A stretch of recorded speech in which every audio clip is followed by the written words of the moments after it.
This video discussion in the Clinical Toxicology series is about hydrocarbons, corresponding to Goldfrank's chapter 105.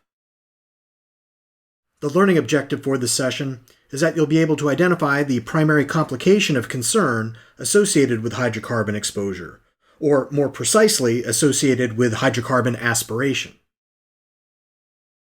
There are various hydrocarbon products that can be found around the home. And if they're around, then they are risks for ingestion and aspiration.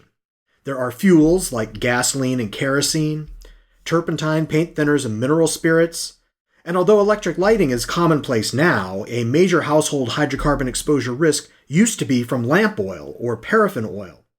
Basically, every house used to have these lamps, and kids being kids, there used to be loads of lamp oil exposures. If all of these products remained in their original and intended containers, we'd probably be a lot safer. But it's a common mechanism for unintentional exposures for a liquid product to be placed in an unlabeled container and then mistaken for water or another beverage. And of course, little kids will get into anything. If someone ingests a hydrocarbon, GI decontamination measures are generally avoided, as they tend to either be ineffective or potentially harmful. Most hydrocarbons have limited binding to activated charcoal, and the administration of charcoal might increase the risk of emesis, which in turn greatly increases the chance of pulmonary aspiration. And any gastric emptying measures will also increase the chance of aspiration, as they necessarily involve, at least temporarily, opening the lower esophageal sphincter. And although we might not want the hydrocarbon in the stomach, we want it in the lungs even less.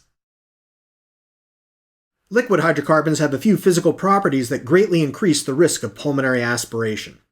They have low viscosity and low surface tension, allowing them to creep along the sides of containing vessels. In this case, up the stomach and esophagus and then down the other side into the lungs. And many have high volatility. What we want to avoid, the primary complication of concern, is pulmonary aspiration, which can cause an aspiration pneumonitis.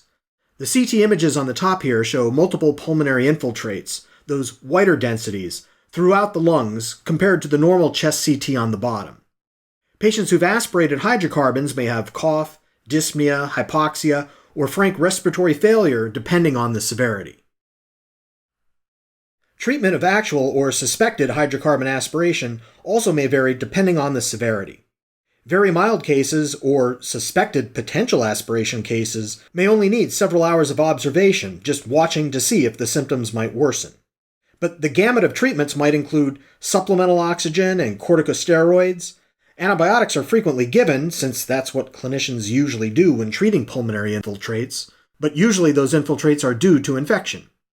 Patients with more severe aspiration pneumonitis may need endotracheal intubation and some fancy manipulation of the ventilator mechanics.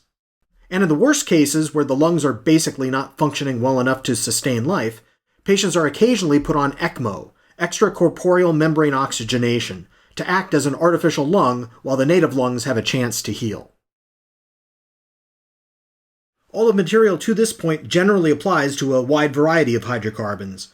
The chapter also details some hydrocarbons with specific unique toxicities. For instance, N-hexane exposure is associated with development of peripheral neuropathy. Methylene chloride, commonly found in some paint strippers, gets metabolized in the body into CO, so a patient with a large enough exposure, and especially if they're working in a poorly ventilated area, can get carbon monoxide poisoning.